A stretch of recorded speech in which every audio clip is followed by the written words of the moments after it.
Today I'm writing and talking about the Kawasaki Ninja 500, and the big question is simple.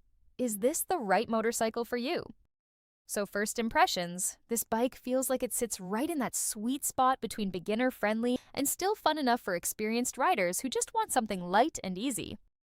The 451cc parallel twin engine is smooth, predictable, and honestly pretty forgiving if you're still building confidence with throttle control. On the road, the Ninja 500 feels super nimble. City riding? Easy. Tight corners? No problem. It's not trying to scare you, and that's kind of the point.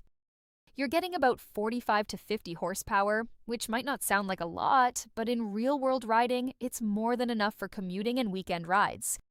Comfort-wise, the seating position is sporty, but not extreme.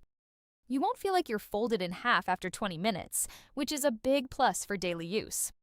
Now the downside? It's not a high-speed thrill machine. If you're chasing aggressive top-end performance, you'll outgrow it eventually. But overall, the Ninja 500 is one of those bikes that just makes sense.